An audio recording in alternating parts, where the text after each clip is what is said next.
Hello and welcome back to the Yoga Well podcast. I'm your host, Chase Bossart, Executive Director of the Yoga Well Institute. Today I have a longtime student and friend, James Kairos, joining me. James was a executive in the food industry, developing distribution networks when we first met, and has also been a very serious artist and is now the CEO of a new startup that just got funded. So, congratulations and welcome, James. I'm so glad you're here. Thank you for having me.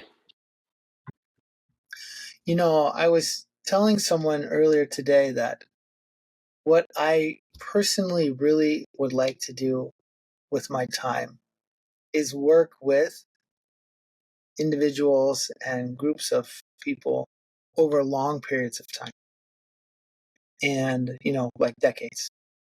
Because we have so much in the way of content, and we have so much in the way of ever evolving personal transformation that's possible. And 6 months, 1 year, those things. A lot can happen, and it's important. But like when you have somebody who's stuck at it for a couple of decades, there's really something remarkable there. And you're one such person. So I thought it'd be really interesting to hear a little bit about how you came to yoga and talk about the work that we did together initially. And then there was some period of time where we didn't see each other for a while and what happened there and with yoga, etc. And then we've been working together rather closely again for a couple of years now. So let's start with, why did you come to get a yoga practice from me? Yeah, it's such a great topic, and I completely agree with how interesting things are over time as we go through different life stages and our wants and needs change in regard to what we're trying to get out of our getting from our practice.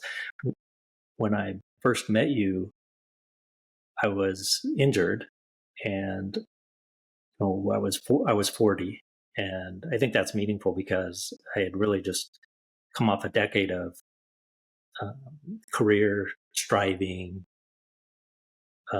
parenthood, marriage, buying my first house, maybe my second house.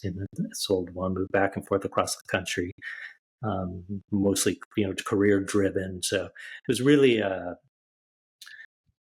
busy, driven, unconsciously unconscious decade that ended with me overweight, couple bulging discs, sciatica, limping around, and in pain all the time, 24/7. And as a lot of us have experienced, Western doctors who gave me muscle relaxants, sent me to physical therapy. The physical therapy was somewhat violent, I guess, compared to the practice, that we do now, and that we know is so healing. And it wasn't helping, to say the least. It was aggravating my state, and I had this inkling as I went further along that that there's a mental, psychological, spiritual component to this, as well as physical. And as the doctors were moving me along and talking about surgery and using discs and whatnot, I thought, I think there might be another way. And from there found you, and very much remember our very first meeting in 2007. You had me lay on my back on the floor and put my legs up and raise my arms over my head, and that first deep breath and slow exhale, I felt like, oh, this is it. This is different. I'm going to be fine. I don't know what fine means, but I definitely felt like I was going to be fine. Yeah, well, I mean, that's it's said so nicely. I'm going to be fine, and I don't know what fine means. It's just perfect because there is really true about yoga is yoga does not promise no problems. Yoga does not promise that, perfect health. Yoga is quite clear, actually, that people going to get sick, etc. There's this nice list of 9 things that happen in life that are difficulties for people in the first chapter of the Yoga Sutra. And it goes on to say that they're really only obstacles in one's life if our system is unregulated, or if we don't have some resilience, etc. And I remember also your coming in. I think I was, quack number 42 on this long list of healers that you'd been to try to help your back, and that the practice was pretty much like lie on your back, bring your knees, bring your feet up on your chair, and let's do some deep breathing. And my memory is that your back recovered quite quickly, actually. I mean, that you came out of constant pain very quickly. It took a while to then, to build up the flexibility and the strength of your back. But my memory is that it was remarkably fast. Yeah, the chronic pain started getting better very, very quickly. And I think, this practice tapped into what my need was at the time, which was calm my state down. That I had spent a lot of time with the idea that if I do things at my back and I do things at my body or to my body or with my body, that was somehow a solution, whether it was, lifting weights or running or, yoga, Western yoga, or this physical therapy. It had to be something. And I think the moment that I realized with your help that it was that the healing was in the stopping, that it was in the calming down, that it was in the breath work and bringing my state down to where my body could heal, and quickly started experiencing a state where I knew my body was healing. And through our practice and the meditations, I could imagine and feel the muscles relaxing, the spine finding its way back to its place, and things. This is such a foundational piece of yoga philosophy that, our personal experience is that I am in charge, and I will figure out how to fix my back. I will get the solution. I will make something happen, etc. And, yoga is saying, well, actually, consciousness is in the body. The body has its own consciousness. It's in the breath. The breath has its own consciousness, mind, emotions, etc. And that this I is just one of the many parts, right? So we're in relationship with our body. We're in our body. We're in relationship to it. And I think it's a pivotal moment for a lot of people when they start treating, or when they realize, like, oh, like, hey, this is a relationship. This is not addictive. Yeah. And then we start to behave differently, and then something different happens. Yeah. Very interesting. This piece you also said about the state calming down. This is also something that we don't really recognize, except maybe anecdotally in our culture is that we just think of ourselves as being the same all the time. But actually our state is changing all the time. You know, get up in the morning, have a cup of coffee, state changed. Right? Get in traffic, get in your car, there's traffic, state changed. Get in your car, there's no traffic. Oh, so easy. I get to work so easy, so nice. State change, right? And that this is varying, and that the behavior that we exhibit, how we respond to things, all of this is how our bodies function, what we're thinking, how we communicate. All of this stuff is related to state. And to change the state changes all of that. And your example of back pain is such a good one because you are so ramped and like pushing. And I remember, my memory is that you were doing spin classes and really pushing it. And what happens for a lot of people with chronic pain is that when they have a good day, they overdo it because, man, they don't get many good days, and then they pay for that. But that that time I had, it was worth it. I'd forgotten about spinning, but it was a low impact thing that that I could do. Not that I wasn't, still experiencing pain, but I had been trying to run. I think for the first time in my life, I was experiencing a little bit of what depression was, just because I was hurt all the time, and it was really getting me down. I was like trying to bounce back, bounce up from that. Endorphins from running would help. So sometimes I go limping on a run in a lot of pain, but I would at least get the endorphins, and then spinning.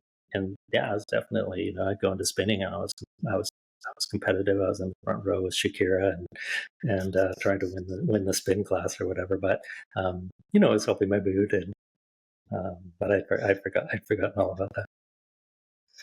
Yeah, and then I also remember that a lot of our work in the beginning was around, like, what do you want? What are you doing? I remember you moved to Boston. You had just moved back from Boston, and there was a lot of work that we did around what is goal. Do I want to be an artist? Has been a question as long as I've known you.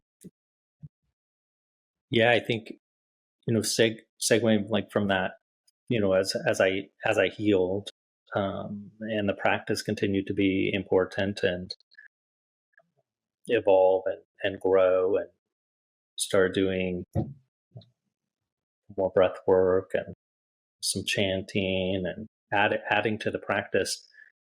I was still doing all the householder things as a dad and a husband and a homeowner and a corporate executive, and commuting, and the practice became enough. You talked about us working fairly intensely together for quite a while, and then not for a while, and it was sort of like this maintenance. It was this maintenance, decade or 6 or 7 years where the daily practice was enough for James at that time to do all the things that I was doing, and be a lot more calm doing it, and rely on these tools, first thing in the morning for my, I think my asana practice had shrunk during that time. I probably scaled it back, but my breath work and my meditation was daily. I would often chant in the car on the way to work. You talked about commuting, and I got to work, and I always did my breath work again before going into the conference, or for my first whatever, and so that, the practice that I had for that time, for a very extended period of time, was enough. And I think that also relates to what you were just saying about what is my path, and I think my striving really backed off, because I think in my 30s, I'm striving. In my 40s, it's more like I can do anything, but not everything. And what is enough to show up and be the best that I can be in all of these different roles and fulfill my duties to the best of my ability in those roles. And it was really sort of this maintenance decade after a striving decade where I didn't back off on career or all of these responsibilities. And, compared to now, I was still in an activated state, but less so than the prior decade. And I guess I would say in this one, which we can get to, it's kind of another step towards peace. What you're describing is fits so nicely these categories of Chikitsa, Rakshana, and Shikshana, right? Chikitsa is the healing, the recovery. For you, it was very specifically your back, and we worked for a few years there. Really, the first time when you're just lying on your back with your legs up on a chair and doing arm movements, and that was it. And then slowly we got to some leg movements, and then it eventually you got to be quite a physical practice, but also not like a physical, like this is my exercise, but I can do all the movements, and I can do a full forward bend, and etc. And then there was the questions were, well, what are my priorities, and how do I want to spend my time, and what am I doing with my life? I remember you taking time to really draw as well, and really do your artwork, and have that also be an expression of spirituality or of yoga, really. Yeah, I think I learned, or some pieces clicked into place. I grew up in a family of artists and had kind of a push-pull relationship with it. And I learned that the thing that I loved about drawing and painting still is that it can be an extension of the practice.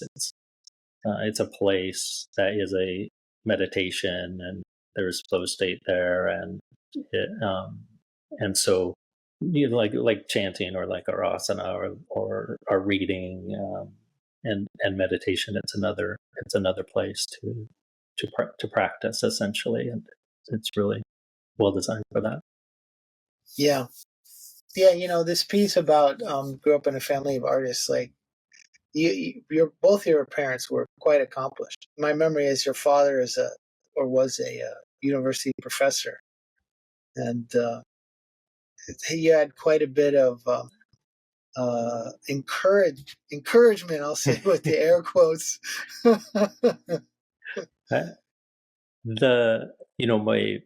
Both my grandfathers were university Okay. professors, painting, sculpture, painting, printmaking. For their entire career, both of my parents have fine art degrees. My dad has a 40-year career as a professor of photography, department head, chair of the board, all that stuff. And so, yeah, it's a little different to come. You hear so much. You hear the cliches about kids being pressured to become doctors and lawyers, and the trauma. But it's different to come out of a family where the pressure is to be an artist because I'm talented and have an obligation because of that to do this thing. And it definitely created some resistance, if not a lot of resistance, and also so it was something that needed or demanded some exploration over time to make peace with that and find out why is it also super meaningful to me as part of my practice. Yeah, my memory of that is how to get their voices out of your head while you're while you were doing your art. because you you know what good art is, and you can be a real strong critic. And when you're trying to do something for somebody else at the same time you're trying to do it, that just doesn't I, work. So confusing. yeah, it's very, yeah, I agree. And when I was younger, I think that was the biggest, that was a big thing. And I think later, just getting out of my own way, or, my self-critic, or the imaginary critic, whoever it is that's going to be looking at this potentially critic. And I think a lot of visual artists would say that that is continuously a large obstacle, and moving that aside and being able to work in a meditative state or flow state without that present is is difficult. Yeah, it's so interesting because the yoga practice um, was really, in this first, say, decade or whatever, the first 7 or 8 years or whatever that we were working together, was really about, you know I'm gonna this voice that's pushing me to strive to succeed, quote again, air quotes, succeed in my career, and have all the material accoutrements, etc. And when you're gonna be doing art, the same sort of dynamic is there, right? It's that thing that always, that we say all the time about, like, well, where there you are, and it is your patterning, and it shows up in the way you walk the dog, and the way you cook the meal, or the way that you interact with your spouse, or your work or whatnot. And to really explore all of that, in the aspect of health, and in the your back, and the aspect of creativity and spirituality, like your art, and then in the aspect of career, like and career life balance, like, how much time am I willing to put into this? Like, I also remember that um uh that you were I have in mind that you're a surfer as well, and that there was some space, really cutting time out, so that I explore your art and water sports and other things. Yeah, I grew up in Santa Cruz, and I was in the ocean a lot, and surfed as a kid. I think the back injury kind of took me out of being, I Oh, right, wasn't able to get right, up on the board, and then it sort of took me away from that. But always mountain biking a lot, and the right. running that I got into also was ultra and long distance, and so that was that was hours. So finding sort of like room between whatever Yeah, um, early morning to whenever to fit stuff in. It was still a thing during that time. yeah, yeah. Okay, and so then I think we flash forward to COVID. When did we reconnect? Yeah, so I think, I mean, it was right around then, and I'd come, I think, through. I was right at the point, and it was another transition, right? It was like that. Still, if I was 40 when we met, let's say I was 50ish, and yeah, what is that? So we met 2007, 17. I would be, yeah, I would be 50, and then right around COVID, maybe a little bit before we reconnected. And so when I hit 50ish, 50 plus, the kids moved out of the house, and things started changing again a lot. Kids moved out, they're not there. My role as a dad changes. My role as a husband changed. Like, suddenly Lisa and I were home by ourselves without our daily parent duties, and we're looking at each other like, oh my god, like, now what? Now what? And obviously, opportunity to reinvest, and how, and work is still work, and um, but anyway, things are changing a lot, and I was continuing to practice a lot, and I was progressively more and more calm and more perspective, and uh, but I was clearly going through another another change, and I was in a work role that was not suited to me. I was not enjoying it, and I left without another thing to go to in terms of work, and said I'm going to take a break, and I booked a Airbnb in Mexico by myself for a month. I'm like, I'm just going to go and practice for I a remember. month. I'm just going to do my yoga for a month.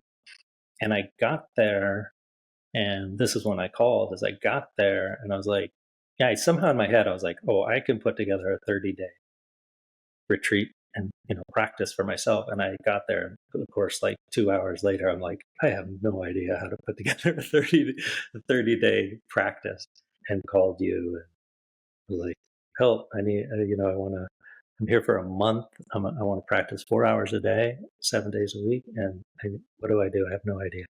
And wonderful way really to dive back in, and been, really practice has been a really, high priority and big part of my life ever since. And as you said, like you said, we go through these life stages, and the practice just unfolds and unfolds and unfolds and reveals so much, and as more is revealed, more capacity is created for more to be revealed, and I think, It's so as rich. this decade has been about that.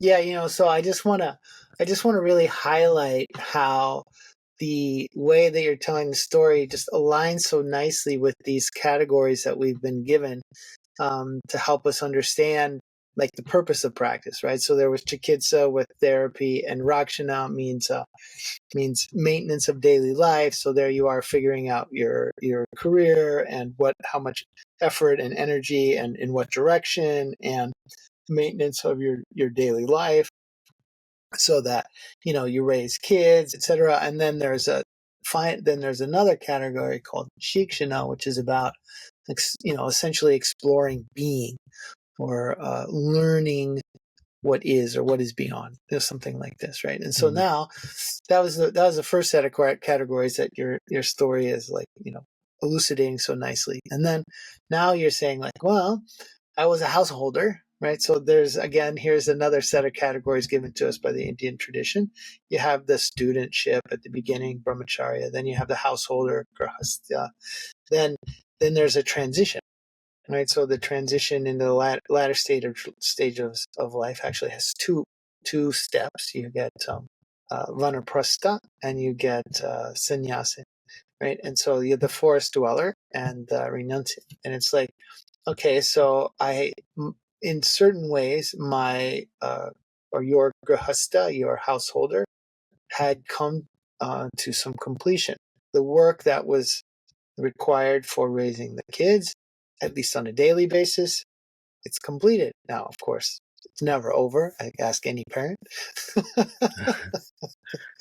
But it, at least in the daily way that it was, there's a very definite change, and you come to the conclusion of this mission, the career that I have right now is not how I want to spend my time. So there's another very definite transition, and you kind of go into the backyard, right? You go at forest dweller, means you step away from your domestic duties, and you have the opportunity to um, still be available, still talk, to be a participant in some things, but your energy is very much going in a different direction. To have that retreat, after the retreat, my memory is that you then went with your wife to Joshua Tree, and had like an extended exploration of your art, Yeah, I think it was an extension.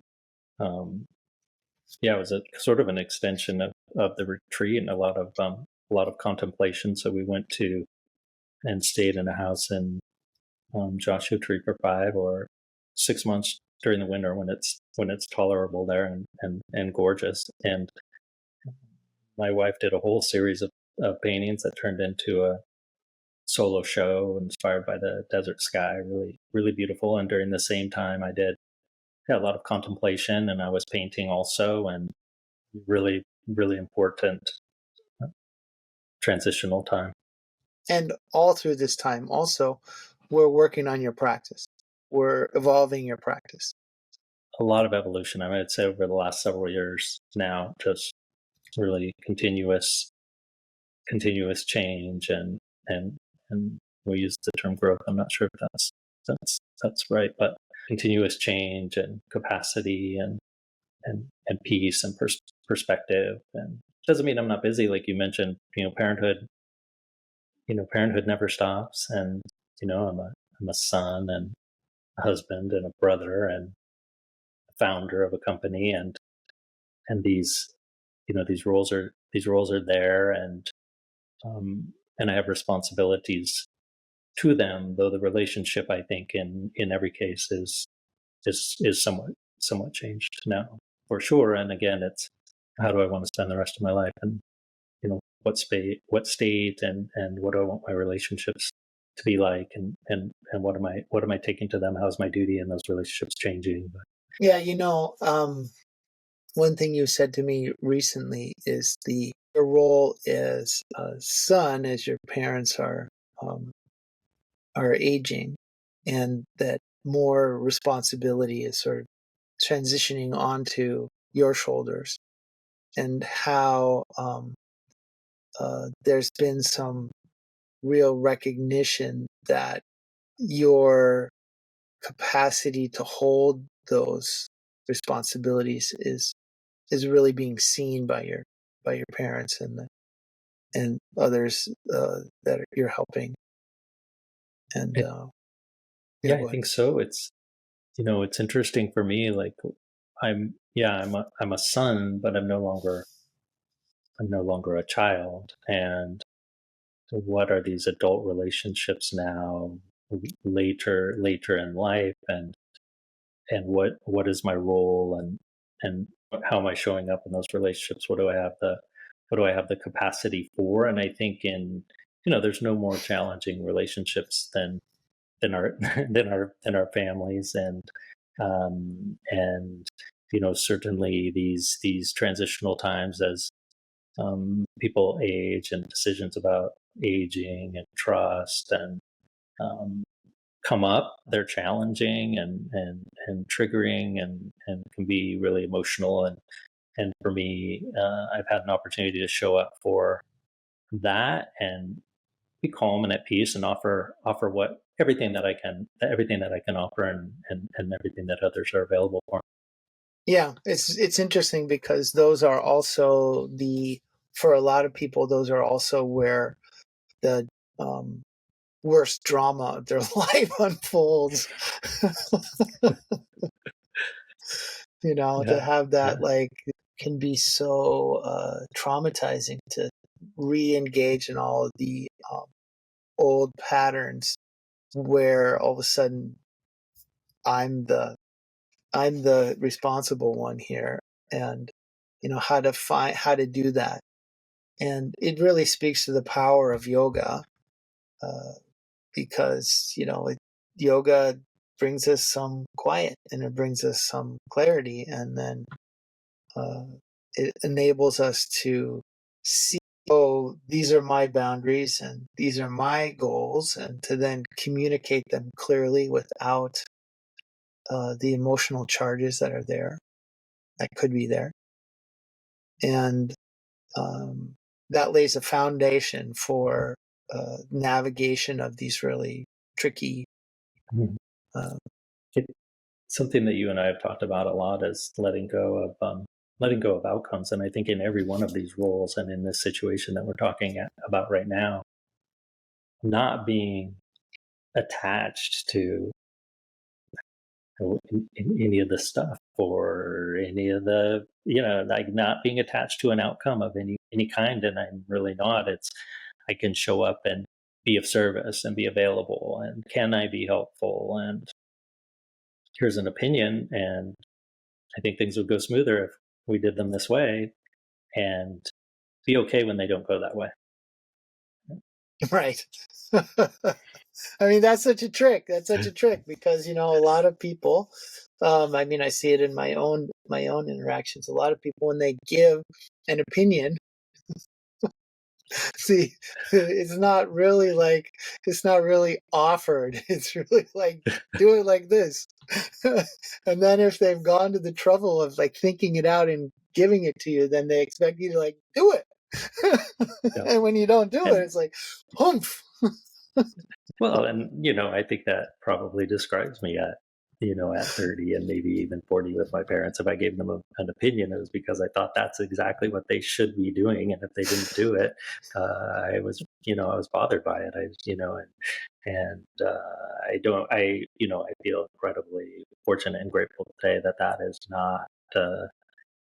That is not the relationship that we have, or how I approach this. It is, my opinion is my opinion, and I'm certainly happy if they like their way better, if it's different, and that's good for them. Then it's fine with me.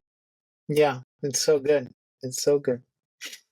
And then you also you decided to enroll and do the deepen your yoga program. Not once, but you re-enrolled and you did it a second time.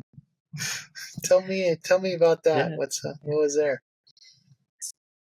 I mean, as we've talked about, we practiced together for a long time, and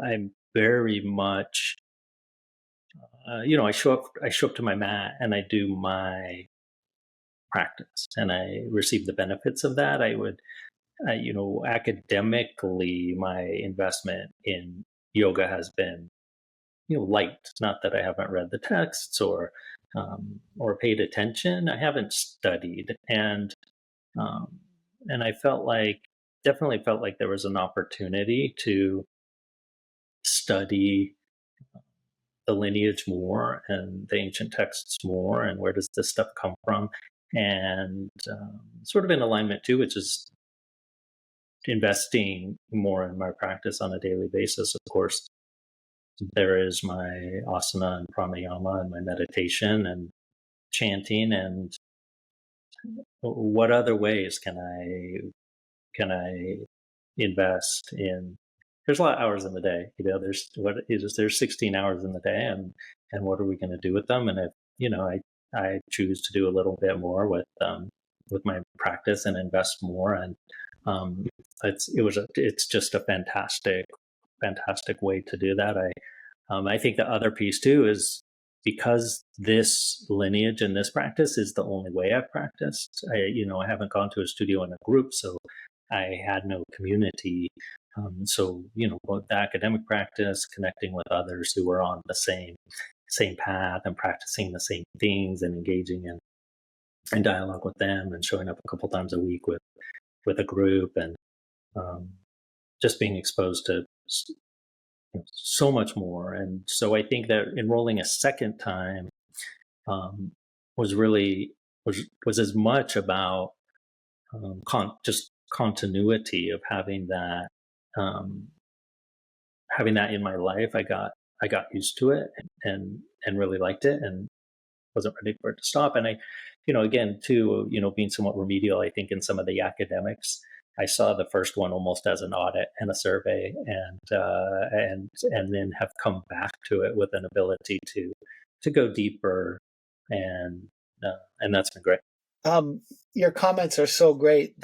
So for those who don't know, our Deepen Your Yoga program is a practitioner's program. It's approximately 15 months long. People meet for 3 hours on a weekday. I think now it's Tuesdays. It used to be Wednesdays. With some breaks, and then like occasional 6 hours on Saturday. And the point is to provide context for practice. Because here, I think this is this is what is really missing in the West. Go to a yoga studio and you can do the practice. You can come on YouTube and type in any technique, and there'll be, hundreds of videos explaining how to do that technique and whatnot. But why? And what is it that comes out of this practice, and how does that relate to my life and to spirituality, and all of those things is really much less available in modern yoga context. And so what we do in the Deepen Your Yoga program is we provide the context. Here's how you think about designing an experience. Course planning, right? For physical asana, for pranayama, breathing, for meditation, etc. And what are the qualities that are supposed to be in here?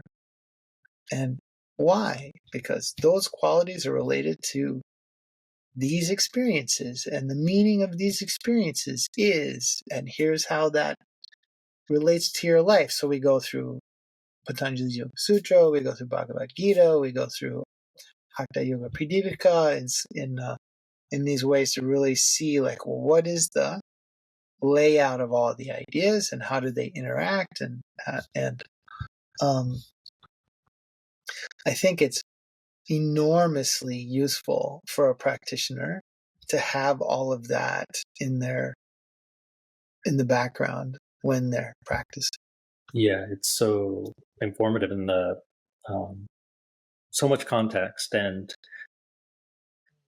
I think with a lot of that information and learning on a day-to-day basis, sometimes I'm able to make adjustments or recognize that, oh, my state is kind of like this today, but I have all these tools available now, so I'm going to make a slight adjustment to my practice to take that into account, and just the richness of the toolbox. And the other thing that I was thinking about as you were talking also is how much we have an opportunity to see ourselves in the others in the group, or that's kind of how it is for me. I think people bring so much vulnerability and are sharing so much of their experience in this program, and as a result, I think we learn a tremendous amount about ourselves and our practice through the sharing of each other's experiences, and I feel like I've been taught in a lot of ways, a kind of a way to show up and share and learn from each other, which I don't think I had before.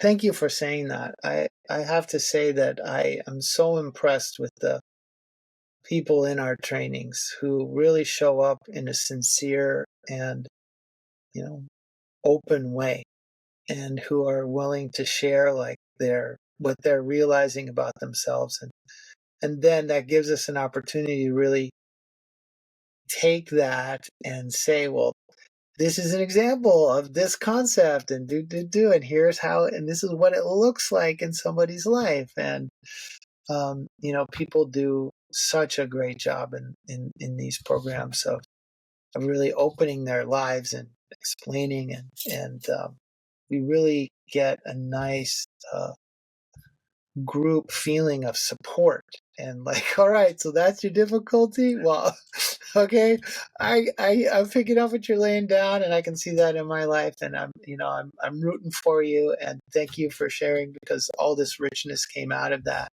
and I think it really is something really special that happens in those programs. And also, Mr. Deshakachar was a master of this. He was so good at getting the ideas conveyed in different ways. So, there's one way to convey ideas is to, like, actually have the practice and have a meditation. And so some ideas get, so it's another way to convey ideas is to actually explain the philosophy. This word means, and that word means, and this word means, example, etc. But there's like this other way that also comes to fruition here, which is that people are sharing. And so you hear the idea come, espoused by this other person in their own way and the way it makes sense to them, etc. And it's like, I learned so much as well. It's just really, they're really rich experiences. Yeah. Yeah, completely agree. It's been good, and I'll find ways to keep going after this one too. I don't know if there's a third time through, but we'll find something. Yeah, well, this is what I was saying at the beginning of this podcast, which is this is what I really am interested. I'm interested in working with people for the long haul, and over the course of the long haul, like the ideas, you hear an idea once or twice or 10 times, and then 10 years later, your life is in a different place, and you're in a different place, and somehow those seeds actually take root and sprout and bloom, and all of these things happen, and that is really interesting, and it's so rewarding to see that the results of that. It's just, for me, that's where I want to be. I want to be a teacher, and I want to be a practitioner, and I want to be part of the ongoing experience in people's lives of yoga over a long period of time. I see these things where people are like, you can be at 200 hour in 6 weeks. And I'm like, oh God, no, no, thank you. Yeah, no, I do think it's about this long this story arc, this long arc, because as I have hit these different life stages,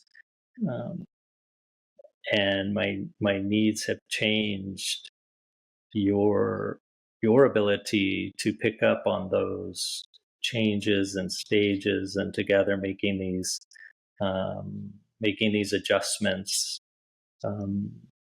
subtle and less subtle, have been so instrumental at key times towards realizing so much more from the practice, and I think those would have been missed. This model from Mr. Deshikichar of everybody has a teacher is it's so powerful. I really, when I think, what is Viniyoga? What was Mr. Deshikichar's teaching? For me, at the foundation of it is this one-on-one interaction, this relationship, and I think if that's not there, then in an ongoing fashion, Mr. Deshikichar passed in 2016, but his last teaching was 2010 or something like that, and even before he passed, I asked a student that I knew from studying with him, but it was a couple 20 years older than I am, to guide my practice, and it's now been almost 10 years that I've been meeting with him weekly for my own practice, for ongoing studies, etc. And it's so rich, and it's so wonderful, and I feel like that is actually the core of Viniyoga. James, such a pleasure to talk to you this afternoon. Thank you. Anything else before we conclude? I don't think so. Thank you for having me. What an honor. Really fun. Well, what an honor to be part of your life in this ongoing way for so long. Thank you for keeping coming and for being such a diligent student. We'll see you again later tonight. Yep. See you soon. All right. Thank you.